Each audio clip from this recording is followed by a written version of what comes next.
Hey guys, my name is Jocelyn. I'm a freshman at Eastern, and I'm a part of a week-long campaign called Before and After.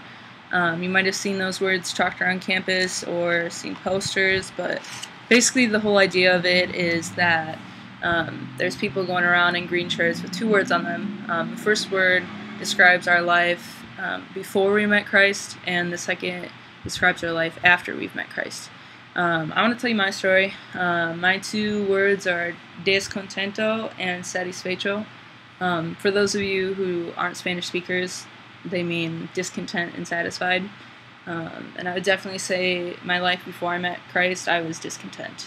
I was raised Catholic. I attended church every Sunday, and I went to Sunday school, but I never really felt a personal connection to God. And I wasn't really sure if he was there. I went because I had to, but I thought I was a pretty good person on my own because I had good morals, I got good grades, I thought I was good. But around high school, my discontentment just became more and more prevalent, and I ran to things to try and fill that void in my heart. And most of the time, I sought the approval of my friends, and I figured out that their attention satisfied me for at least a little while. So I tried to get it as much as possible through going to them with problems, whether they were petty problems, whether they were actually legitimate problems. But they listened, so I thought that meant that they cared about me.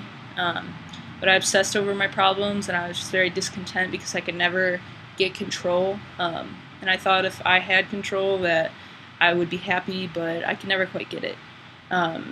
I could never fix my problems myself, and I was caught in this cycle, and I struggled with depression just because I could never get control. I could never be good enough for myself, for my standards. And I compared myself to others constantly, but I never measured up.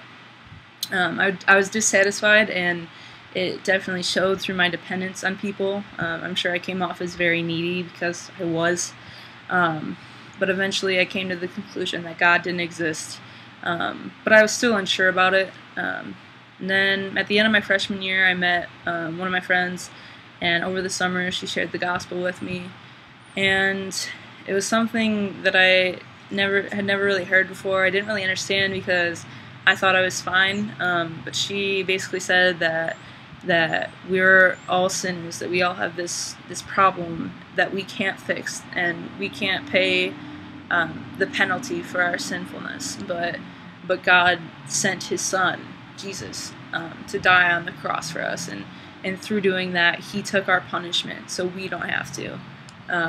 And it didn't really compute with me because I thought I was fine. I went to church, but I think more and more I thought about it. It was something I wanted to do. So at the end of my sophomore year, no, not the end, in December of my sophomore year, I accepted Christ. And since then, I'd say He's been changing me to be more like Him. Instead of pursuing these things that constantly never satisfy me, He satisfies me. And He's taught me that I'm never going to be satisfied in anything other than Him.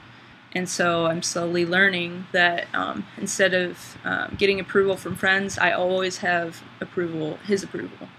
And that, especially that I will never be able to get control of anything, and that He has control of everything. And I mean, I still struggle with these things now, but I'm able to stop and realize that Christ will help me overcome these things, and that He will satisfy me like my friends couldn't.